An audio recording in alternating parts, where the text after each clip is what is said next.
नाज़रीन, मैं हूं एडवोकेट ज़ुबैर कुंदी। आज हमारा वीलॉग शोकाज नोटिस के बारे में है। जी बिल्कुल, शोकाज नोटिस सियासतदानों को भी मिल सकता है और किसी भी गवर्नमेंट कंट्रैक्टर को भी मिल सकता है और गवर्नमेंट मुलाजमीन को मिलता है। तो कवानीन मुख्तलिफ हैं। जैसे किसी पंजाब गवर्नमेंट के किसी मुलाजिम को अगर शोकाज नोटिस दिया जाता है तो वो सेक्शन 7 पीडा एक्ट के तहत दिया जाता है। जब किसी मुलाजिम के बारे में कोई शिकायत रिसीव होती है तो कंपिटेंट अथॉरिटी जो है इंक्वायरी कॉन्स्टिट्यूट करती है, इंक्वायरी कमेटी कॉन्स्टिट्यूट करती है और इंक्वायरी होल्ड होती है। इंक्वायरी में चीज़ों को उसको देखा जाता है कि वाकई इस इल्ज़ाम के पीछे कोई हकीकत है या नहीं है। इंक्वायरी प्रोसीडिंग जब कंप्लीट होती है तो उसमें इंक्वायरी का रिजल्ट कंपिटेंट अथॉरिटी को भेजा जाता है। कंपिटेंट अथॉरिटी अगर इत्तफाक कर ले तो वो उस मुलाजिम को शोकाज नोटिस इशू कर देती है। शोकाज नोटिस में वो तमाम इल्ज़ामात का तफसील से जिक्र होता है जो किसी भी मुलाजिम के ऊपर लेवल किए गए हैं। उसके बाद उसको ये बताया जाता है कि इन इल्ज़ामात की अगर ये साबित हो जाते हैं और आप नाकाम हो जाते हैं अपने डिफेंस में तो आपको ये सज़ा दी जाएगी। उसमें मेजर पेनल्टी भी दी जा सकती है और माइनर पेनल्टी भी दी जा सकती है। लेकिन इससे पहले शोकाज नोटिस जो है उसकी रिसीविंग बहुत इंपॉर्टेंट है। वो किसी भी अक्यूज के घर पे, ऑफिस पे या किसी तरह से उसको रिसीव कराना ज़रूरी है। अगर शोकाज नोटिस रिसीव नहीं होता तो एक्स पार्टी आर्डर के अंदर जान नहीं होती, वो किसी वक्त भी सेट असाइड हो जाएगा।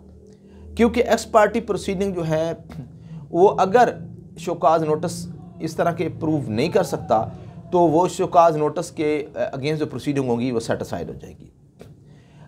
सियासतदानों को भी शोकाज नोटिस मिलते हैं। इलेक्शन कमीशन उन सियासतदानों को जो ज़ाब्ता अखलाकी खिलाफ वर्जी करते हैं और वो इलेक्शन कमीशन के लॉ के मुताबिक उनको शोकाज नोटिस मिलता है और उसके बाद उनके ऊपर भारी जुर्माने भी होते हैं। समटाइम माफ़ी तलाफ़ी के नतीजे में उनको माफ़ी दे दी जाती है। इसी तरह से किसी भी मुलाजिम को जब शोकाज नोटिस इशू किया जाता है तो उसको भी माफ़ी तलाफ़ी दे दी जाती है अगर कोई वाज़े को जुर्म मिसकंडक्ट साबित ना होता हो। कोई भी मुलाजिम शोकाज नोटिस के मिलने के बाद 7 दिन के अंदर पाबंद होता है कि वो अपना डिफेंस जमा कराए, रिप्लाई जमा कराए। अगर वो रिप्लाई जमा नहीं कराता तो ये समझा जाएगा कि वो जो मुलाजिम है, जो अक्यूज़्ड है, वो पब्लिक सर्वेंट के उसके पास इन तमाम इल्ज़ामात को झुटलाने का या डिफेंस का उसके पास कोई जवाज़ नहीं है, तो उसको सज़ा दी जाती है, दे दी जाती है। मोस्टली सिविल सर्वेंट्स को जो शोकाज नोटिस इशू किए जाते हैं। इस तरीके से जो कंपनीज़ के जो सर्वेंट्स होते हैं या मुख्तलिफ जो इदारों के मुलाजमीन होती हैं उनको शोकाज नोटिस दिए जाते हैं। इस तरह गवर्नमेंट का कोई कंट्रैक्ट चल रहा है तो कंट्रैक्टर को भी शोकाज नोटिस इशू किया जाता है। उसके बाद उसकी कंपनी ब्लैक लिस्ट की जाती है अगर सपोज़ वो झूठा साबित होता है या वो अपने डिफेंस नहीं कर पाता तो वो अलग से कानून है जिसको पेपरा डील करता है। लेकिन इस वक्त हम सरकारी मुलाजमीन की बात कर रहे हैं। सरकारी मुलाजमीन के लिए शोकाज नोटिस के अंदर अगर कोई ऐसा जिक्र नहीं है, ऐसी सज़ा का या ऐसा इल्ज़ाम का जिक्र नहीं है, लेकिन बाद अज़ां फाइनल ऑर्डर के अंदर वो इल्ज़ाम और सज़ा बढ़ा दी जाती है तो वो इलीगल ऑर्डर होगा। क्योंकि कानून यह कहता है कि किसी भी सरकारी मुलाजिम को शोकाज नोटिस जब दिया जाता है तो उसमें तमाम इल्ज़ामात का और सज़ा का जिक्र करना ज़रूरी है ताकि कोई भी बंदा उसको डिफेंस कर सके, कोई भी अक्यूज़्ड उसको डिफेंस कर सके, अपने डिफेंस में कोई बात कर सके। इस तरह तो अगर किसी को सज़ा मिलना शुरू हो गई तो एक्स पार्टी आर्डर कंसिडर होगा या आरडी आर्टम पार्टम का जो प्रिंसिपल है उसके ऊपर लागू हो जाएगा। तो शोकाज नोटिस जो है इसको बहुत ज़्यादा लोग सीरियस लेते हैं और सम टाइम कुछ मुलाजमीन जो बेचारे बेगुनाह होते हैं, कमज़ोर दिल होते हैं, वो बीमार हो जाते हैं। और अगर कोई बंदा बेगुनाह है तो उसको शोकाज नोटिस का तफसीली जवाब देना चाहिए।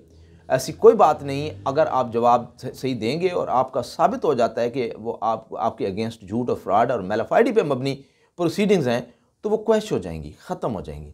अगर कंपिटेंट अथॉरिटी ख़त्म नहीं करती तो आप अगले नेक्स्ट जो फोरम है उसमें अपील करेंगे, वहाँ ख़त्म हो जाएगा। अगर वो फोरम नहीं करता तो आप पंजाब सर्विस ट्रिब्यूनल आते हैं, उसके बाद सुप्रीम कोर्ट ऑफ पाकिस्तान है। तो लॉ जो है बड़ा वाज़े है, वो किसी भी मेलाफाइडी को पकड़ने की सलाहियत रखता है। तो शोकाज नोटिस बड़ा अहम होता है। किसी भी मुलाजिम की जो कोताही होती है वो उसके अंदर मुकम्मल डिटेल दर्ज होती है। अगर उसमें डिटेल नहीं है तो उसको फिर सज़ा नहीं दी जा सकती। शोकाज नोटिस क्वैश हो जाता है, एक्सोनरेट कर देते हैं आपको, इंक्वायरी से भी और इंक्वायरी प्रोसीडिंग भी ख़त्म कर दी जाती हैं। और हाँ, याद रखिए कुछ मुलाजमीन जो कंट्रेक्चुअल मुलाजमीन होते हैं और ख़ास तौर पर जिनको 89 डेज़ के लिए रखा जाता है, उनको शोकाज नोटिस देना ज़रूरी नहीं होता, या प्रोबेशनल पीरियड पे जो मुलाजमीन होते हैं उनको भी शोकाज नोटिस नहीं दिया जाता। तो इन्हीं अल्फाज के साथ मुझे इजाज़त दीजिए। मेरे चैनल को ज़रूर सब्सक्राइब करें ताकि आपको वीडियोज़ मिलती रहें और आगाही का सफ़र हम जारी रख सकें। बहुत शुक्रिया।